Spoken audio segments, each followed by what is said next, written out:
You're nothing but a washed-up security guard who couldn't even make it through college." My younger brother Daniel's voice sliced through the funeral reception like a blade. Conversations died. Forks froze in midair. 50 pairs of eyes turned toward me. I'm Jessica Morgan, 40 years old. When our parents died in a car crash, I was 12. I swore to my mother I'd look after Daniel. Grandmother raised us after that.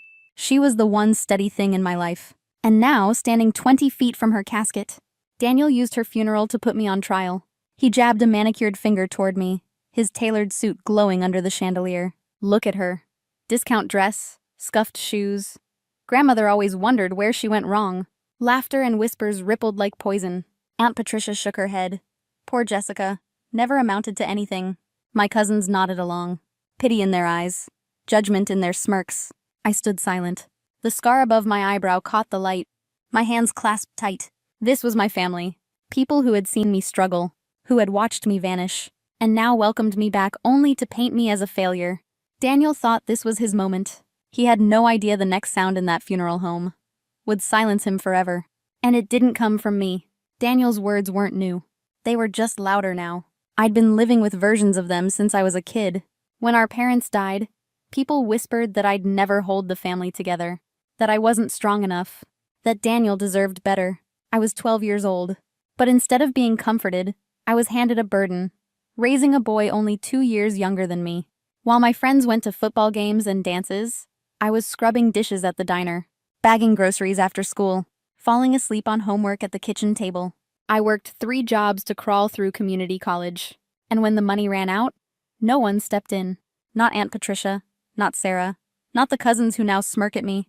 At every holiday, I was reminded how Daniel was the golden child, the one with potential, the one who could make something of himself. I was the ghost in the background. The cautionary tale. No one remembered the nights I skipped meals so Daniel could eat, or the winters I wore the same coat, sleeves too short, so he could have new shoes. When I finally disappeared from their lives 15 years ago, not a single person asked why. Not a call, not a letter, not even a birthday card. And yet here they were, acting like they knew me, like my worth could be measured in threadbare clothes and a quiet presence at a funeral. The truth was simple. They'd written me off long ago. And Daniel had been sharpening this blade for years, waiting for the perfect moment to cut me down. And at grandmother's funeral, he finally swung it. Daniel wasn't done, not by a long shot. He straightened his tie, let the silence stretch, then raised his voice. Grandmother left her estate to both of us. Half goes to me, half goes to this. A ripple of uneasy laughter moved through the room. Cousin Sarah leaned forward, eager to wound. She's been gone so long, Daniel. We don't even know what happened to her. Exactly, he said, warming to his audience. For all we know, Jessica could be living in her car. Look at her. When's the last time anyone here heard from her? When's the last time she contributed anything to this family? Each question was a knife, and the crowd nodded with every thrust. I clasped my hands tighter, fighting the old instinct to defend myself, to plead, to explain. But I'd learned the hard way. Once people decide who you are, words won't change their minds. Still, Daniel pushed harder. I'll be contesting the will, of course. No judge in their right mind would give half of grandmother's estate to someone who can't even manage her own life. Murmurs of agreement filled the air like a rising tide. Aunt Patricia clucked her tongue. It does seem unfair, Daniel. You've worked so hard. Poor Jessica has nothing to show. Poor Jessica. The phrase echoed in my head, as if the years I'd been absent had been wasted, as if service, sacrifice, and silence meant failure. The lawyer, Mr. Henderson, shifted in his chair, lips parting. Actually, if I may, Daniel cut him off with a sharp wave of his hand. Not now, Henderson. We're having a family discussion. The old man's eyes darkened. I could see it. The protest on the tip of his tongue. But Daniel didn't let him speak. He never did like anyone else controlling the stage. The room buzzed with agreement, with judgment, with pity that stung sharper than hatred. And through it all, I stood silent. Because silence was safer than spilling truths they'd never believe. But deep inside, a pressure built. 15 years of missed holidays. 15 years of battles fought in shadows. 15 years of carrying weight my family could never imagine. Daniel thought he had me cornered, that I would stand there and take it, that he'd finally erased me for good. He didn't know what was already on its way, because the next sound to break that funeral silence wasn't his voice at all. The air was thick with judgment, a room full of relatives nodding at Daniel, convinced I was exactly what he said I was. And then, the sound came, The sharp rhythmic click of shoes on marble. Not high heels. Not dress shoes. Military shoes. Every head turned as 3 officers in pristine uniforms entered. Lieutenant Colonel Hayes, Major Fletcher, Captain Reynolds. Medals gleamed under the lights as they strode straight to me. Hayes snapped a salute. "Ma'am, we apologize for arriving late. The flight from Washington was delayed." I returned it automatically, spine straightening with 15 years of muscle memory. "At ease, Colonel. Thank you for coming." A gasp rippled through the room. Daniel's face drained white. Major Fletcher's voice carried firm. "General Morrison asked me to extend his condolences and to inform you that the memorial service has been arranged for tomorrow at Arlington." The name landed like a bomb. General Morrison. Captain Reynolds looked around, puzzled. "Colonel Morgan, we weren't expecting you at a civilian gathering. We were told this was a family funeral." "It is," I said quietly. "This is my grandmother's funeral. These are my relatives." Recognition flickered across the officers' faces. Then Fletcher turned to the room. "For context, Colonel Jessica Morgan is Deputy Commander of Joint Special Operations Command.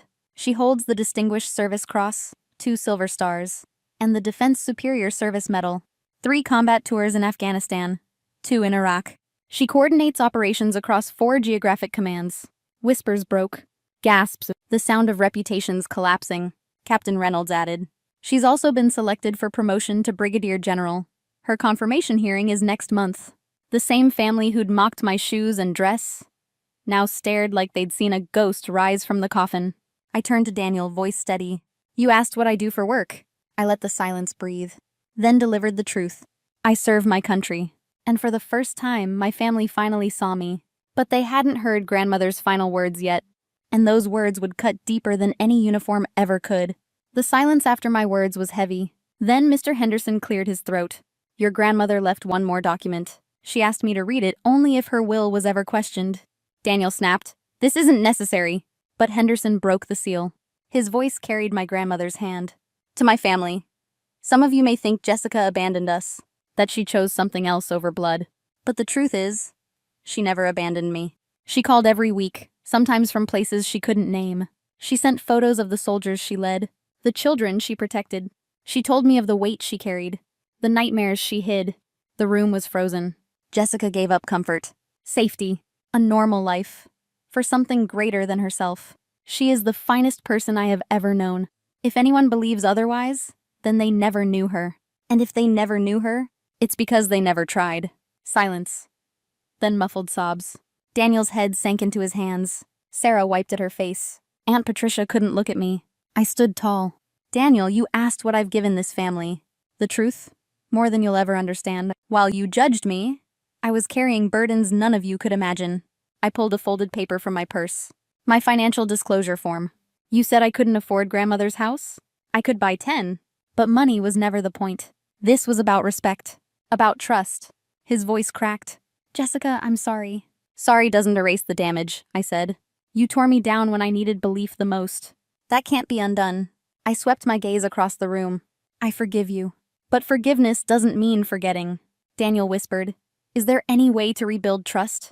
I held his eyes. "Trust is earned. Through actions, not words." Then I ended it.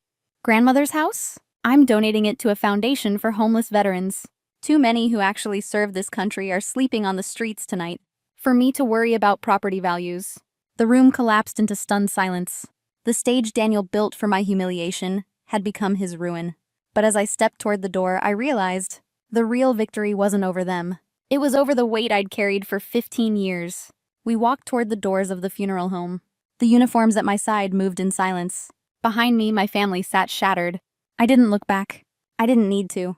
Because for once, their silence wasn't judgment. It was recognition. Outside, the air was cool. Major Fletcher stepped beside me. "Ma'am," he said softly, "you handled that with remarkable grace." "Grace had nothing to do with it," I replied. "That was 15 years of learning you can't control what people think of you. You can only control what you think of yourself." Captain Reynolds asked quietly, "Colonel, what will you do about them? About your family?" I paused, then answered the same way I'd answered soldiers under my command. "I'll do what I've always done. Serve with honor, lead with integrity, and trust that the people who matter will see me for who I am, not who they assume me to be." As the military vehicle pulled away, I caught my reflection in the window, 40 years old, scarred but not broken. A simple black dress, carrying 15 years of honor and service. Grandmother had been right. Strength isn't about how hard you hit. It's about how much you can take and still choose compassion over cruelty, understanding over judgment, service over self. Behind me, my family was left with their lesson that assumptions reveal more about the one making them than the one they're made about. I no longer needed their validation. I'd earned my worth in the mountains of Afghanistan, in the deserts of Iraq, in the faces of soldiers I led, in the families I protected, and under the flag I served. But I had hoped, foolishly, that the people who knew me longest would know me best. Instead, they taught me something else. Sometimes the most painful betrayal doesn't come from enemies. It comes from family, who stop trying to understand you.